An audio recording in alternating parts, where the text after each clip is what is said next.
Sunidhi Chauhan Hindi music industry की सबसे बेहतरीन प्लेबैक सिंगर में से एक है। सुनिधि ने क्रेजी किया रे से लेकर सामी सामी तक 2000 से ज़्यादा सुपरहिट गानों में अपनी आवाज़ दी है।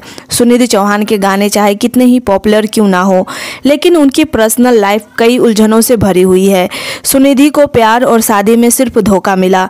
सुनिधि चौहान ने 2 शादियाँ की, लेकिन दोनों शादियाँ उनकी असफल रही। सुनिधि चौहान गुजराती राजपूत परिवार से आती है।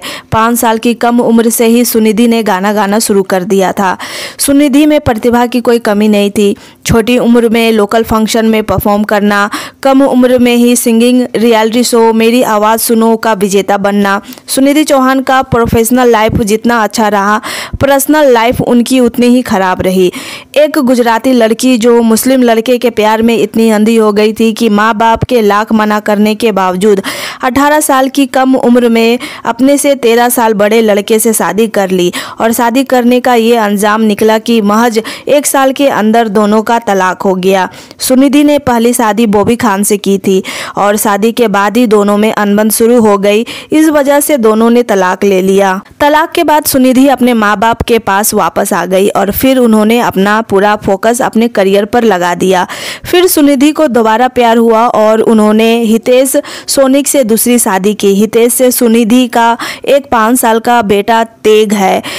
मीडिया रिपोर्ट्स की माने तो सुनिधि और हितेश के बीच में भी अनबन शुरू हो गई है। हालांकि अभी तक सुनिधि और उनके पति हितेश ने ऑफिशियली ऐसा कोई बयान नहीं दिया है कि वे तलाक लेने वाले हैं। हाल ही में सुनिधि ने एक इंटरव्यू दिया जिसमें उन्होंने अपनी पहली शादी के बारे में कई चौंका देने वाले खुलासे किए।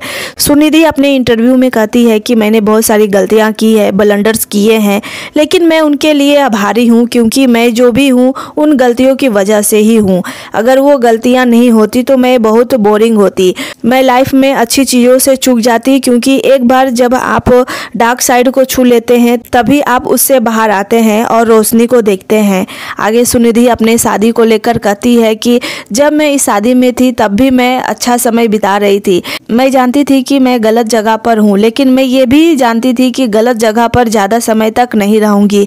मैं इससे बाहर निकलने वाली थी। अगर कोई इसके बारे में बोलता है तो मैं इससे सिर्फ एक ऐसी चीज़ देखती हूँ जिसने मुझे एक बेहतर इंसान बनाने में मदद की है।